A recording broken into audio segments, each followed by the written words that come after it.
This week, I want to introduce something that I call the willpower trap. For years and years and years, I would beat myself up so much for not being able to be consistent with habits, especially what felt like basic self care routines.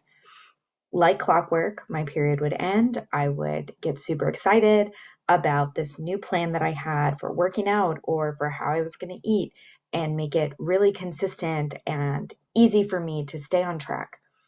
And equally like clockwork, after I ovulated and fully landed in luteal phase, I would not maintain that habit.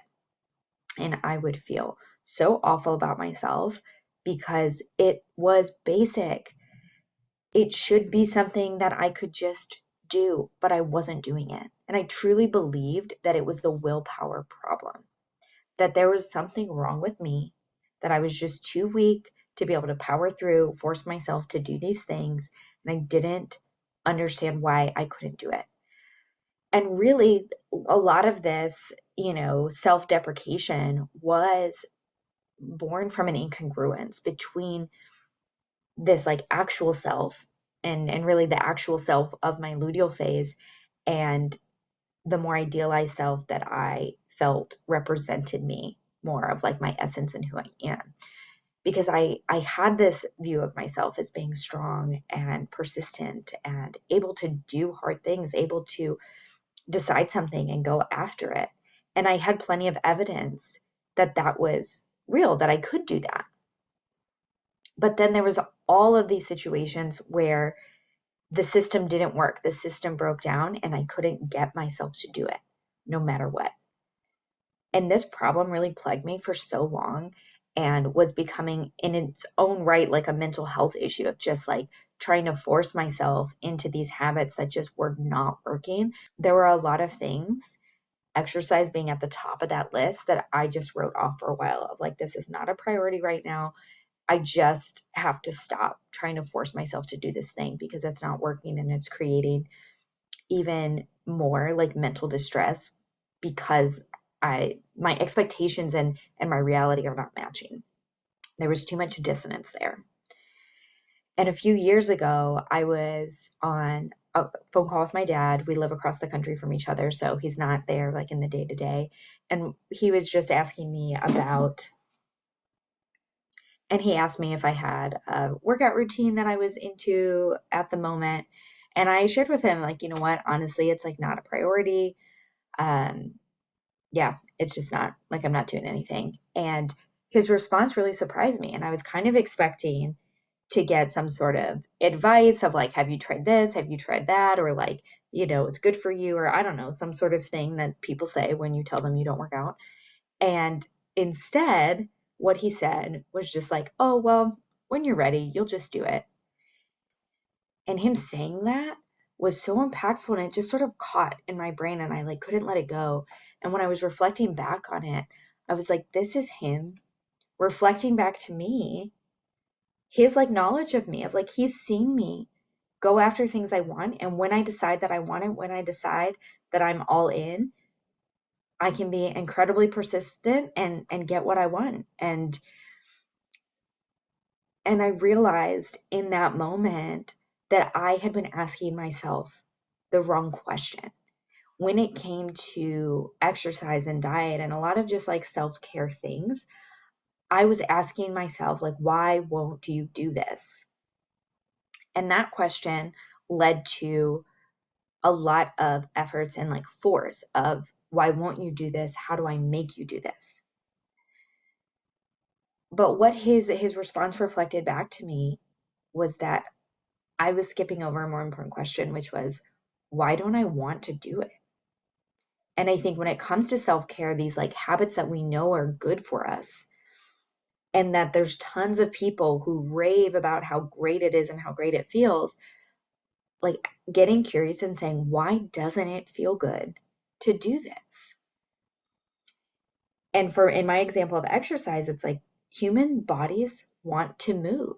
They're designed to move. It's ingrained in us to be in to be active. So why didn't it feel good for me to be active? Why didn't I want to do it? And I mean, really, that kind of answers itself. Why didn't I want to do it? It's because it didn't feel good. I wasn't getting any endorphins from working out. I wasn't getting full of energy. Every time I worked out, I felt like my muscles felt cold, like I just felt like I needed to curl up and take a nap, like I was done for the day. Like that didn't feel good. That didn't feel like it was setting me up to have a great day. And so it makes sense that I didn't want to do it. So then that next question was like, why doesn't it feel good to do? And I wasn't able to repair this relationship with consistency, um, on a broader scale, but also like consistency in these self care habits until I ditched the idea that it was a willpower problem, that it was because like I wasn't doing it because I didn't want it enough or because I just couldn't hack it, or that there was some sort of character flaw that meant that I couldn't power through in this moment. And instead, I shifted that perspective through like a nervous system lens and was saying, why doesn't this feel safe? Because when I actually listened to the feedback my body was giving me of working out, and not even like that intense, like I wasn't like working out for hours, like I would work out for like 30 minutes and I would be exhausted. I'd be so tired. I would be like dragging my feet. I'd have no appetite. Okay, which was not helping, right, on the diet side of things. And so when I actually listened to that feedback, my body was telling me that it was too much because my body was shutting down. That the way I was moving and exercising felt so unsafe that my body had to shut down. So I want to invite you to consider if there's an area in your life where you are considering something a willpower problem that is in fact a safety problem that requires some curiosity to understand, why doesn't this feel good? And my initial response to this was like, okay, to feel safer, I need to put less pressure.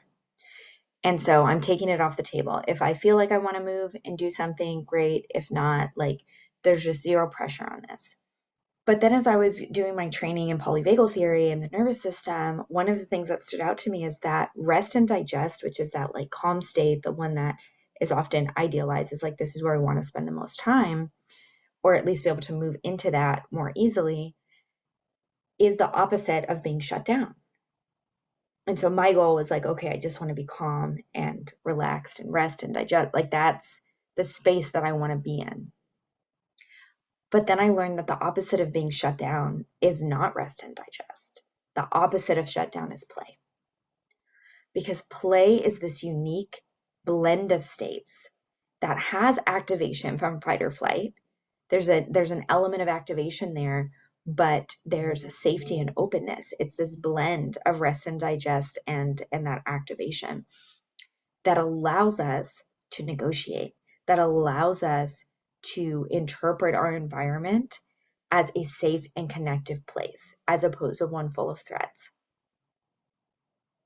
So bringing this back to the exercise example, play allows for us to push our muscles and our body, further than maybe feels comfortable to go. When we're in this activation and safety with our body, when our body trusts that we're going to listen to it and we'll stop when it tells us to, it's like we can push it a little bit further. And so all of this comes back to curiosity and negotiation and just this playful essence and approach, where instead of saying like, this is the regimen that I have to do or I should do, or this is the best way to be doing whatever movement, we step into a relationship with our body and we say, how do you want to move? What would feel good? What would actually feel good? And for me, that started at something that like can barely even be counted as exercise. I was doing somatic movement, and there were days where it was literally just like massaging my body and activating my body. It was not, like any sort of stereotypical exercise, but this is how my body wanted to move. And when I did those steps, like I felt prepared for my day. I felt more activated, more available for what I had on my list versus shut down. And so I started to then trust those signals and that feedback that this is the right path. And then as I went, it's like, okay, what are you willing to do a little bit more? Do we feel safe enough to expand and to build and to push our limits a little bit further. And that's a really exciting place to be, because I think so often in general, in the PMDD world, we're talking so often about boundaries, about our protecting our energy, about, making sure that we're taking care of ourselves. And that does require boundaries. But at some point, we can also just be fencing ourselves in. And so when we shift the question from why won't I do this and how do I make myself do this, and ask the question of why don't I want to do it? What would make it feel good? We actually open ourselves up to start living, to start putting ourselves in situations that have the potential to be a little bit uncomfortable, but that there could be so much reward in that, and there's so much life to live on that like edge of, okay, this is a stretch, but is it a safe stretch? Is it one that expands us and opens us up to experiences that we didn't even think that we had the capacity to do? So I want you to think this week about what habits that you have been struggling to maintain, and where you are forcing yourself to do them, where you're pushing yourself, or where you've completely checked out and been like, this just isn't going to happen for me. I invite you to revisit those habits and start asking these questions of like, why doesn't it feel good? What's a version of this that would feel good? And where there's maybe a block where you're not feeling safe enough in that habit to actually experience the full benefit and the full reward of engaging with it consistently.